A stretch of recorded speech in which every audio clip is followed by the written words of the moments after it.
तर राज्यामध्ये आतापर्यंत महिलांच्या संदर्भामध्ये शक्ती कायदा तयार झाला किंवा तो अंमलात आणला, काय प्रतिक्रिया राहील तुमची? असं आहे की महाराष्ट्रामध्ये ज्या मोठ्या प्रमाणात महिलांवर जे अत्याचार होतात, मुलींवर जे अत्याचार होतात, कॉमस्कोरनुसार आता isakal.com आहे देशातील नंबर 1 ची मराठी न्यूज वेबसाईट. प्रत्येक अपडेटसाठी isakal.com ला नक्की भेट द्या. आणि त्याच्यामुळे हे अत्याचार जे होतात ते अत्याचार कमी झाले पाहिजे, बंद झाले पाहिजे. म्हणून मी महाराष्ट्र राज्याचा गृहमंत्री असताना सर्वपक्षीय आमदारची एक मी कमिटी केली. त्यामध्ये काँग्रेसचे, राष्ट्रवादी, शिवसेना, BJP असे सर्व आमदारांची एक कमिटी करून 21 आमदारांची कमिटी करून आम्ही सविस्तर त्यामध्ये तज्ज्ञ लोकांना घेऊन एक कायदा त्यानिमित्तानं आम्ही तयार केला, शक्ती कायदा, की ज्या कायद्याच्या माध्यमातून जो कोणी महिलांवर किंवा मुलींवर अत्याचार करेल त्याला फाशीची शिक्षा झाली पाहिजे, जेणेकरून अशा प्रकारचे सर्व प्रकार कमी होतील किंवा बंद होतील. आणि फाशीची शिक्षा ज्या दिवशी होईल त्या दिवशी एक प्रकारची जरब त्या निमित्तानं बसेल. म्हणून हा कायदा मी असताना तो विधानसभा आणि विधान परिषदमध्ये मंजूर करून घेतला होता आणि तो शेवटी आम्ही केंद्र शासनाकडे अंतिम मंजुरीसाठी पाठवला. त्याला 4.5 वर्ष झाले पण अजून केंद्र शासनाने मंजुरी दिली नाही. मी विधानसभेमध्ये सुद्धा हा प्रश्न उपस्थित करून त्यावेळेस गृहमंत्र्यांना सांगितलं होतं की हा लवकरात लवकर तुम्ही कायदा केंद्राकडनं मंजूर करून घ्या. त्यावेळेस गृहमंत्र्यांनी त्यावेळेस सांगितलं की त्यामध्ये काही तांत्रिक त्रुटी आहेत.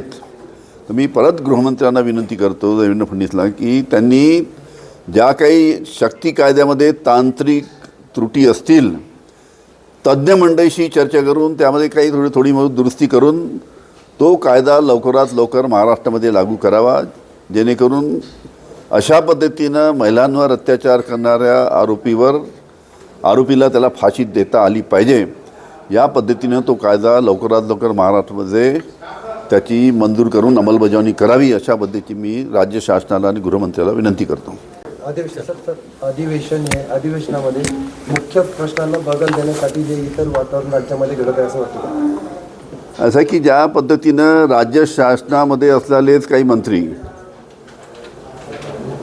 राज्य शासनामध्ये जे काही पक्ष आहेत त्या पक्षाची संबंधित काही संस्था, जसं बजरंग दल झालं, या पद्धतीनं ह्या संस्था राज्य शासनामधलेच काही नितेश राणेसारखे मंत्री ज्या पद्धतीचं वक्तव्य करून महाराष्ट्रामध्ये वातावरण खराब करण्याचा प्रयत्न करतात. कसं आहे की महाराष्ट्र हा सुसंस्कृत असा महाराष्ट्र आहे आणि या महाराष्ट्रामध्ये जातीमध्ये मतभेद करून जातीमध्ये द्वेष पसरून वातावरण करण्याचं काम हे सरकारमधलेच काही मंत्री आणि सरकारशी संबंधितच काही संस्था करतात. त्या सर्वांना मुख्यमंत्री देवेंद्र फडणवीस यांनी तंबी द्यायला पाहिजे आणि त्यांच्या तोंडाला कुलूप लावायला पाहिजे, असं माझे त्यांच्याकडे मागणी आहे. सर समोर येत आहेत काय सरकार स्थापन झाल्यापासून वेगवेगळ्या अत्याचाराचे असतील किंवा कायदा सुव्यवस्थेचा प्रश्न निर्माण झालेला आहे. गृहमंत्री फेल ठरलेत का किंवा त्यांनी गृहमंत्री पदाचा राजीनामा देऊन दुसऱ्याकडे याचा पदभार दिला पाहिजे?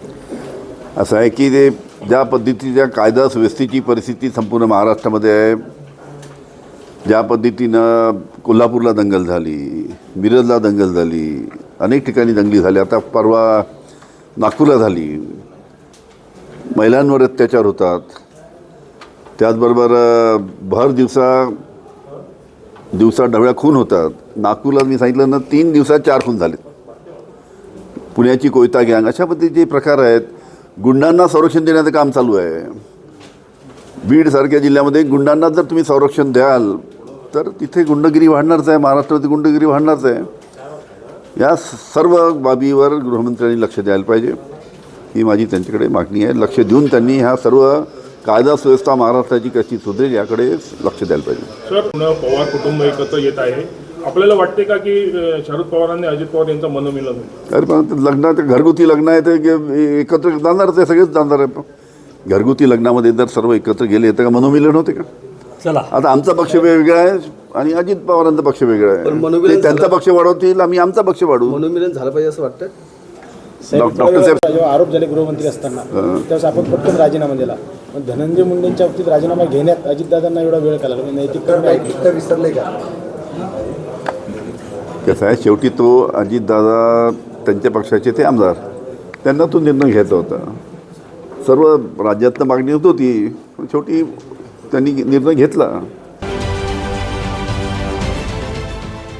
देश विदेशातील प्रत्येक घडामोडींचे लाईव्ह अपडेट मिळवण्यासाठी आता साम टीव्हीच्या सर्व सोशल मीडिया प्लॅटफॉर्मला लाईक, फॉलो आणि सबस्क्राईब करा. तसंच सर्व नोटिफिकेशनसाठी बेल आयकॉन प्रेस करायला विसरू नका.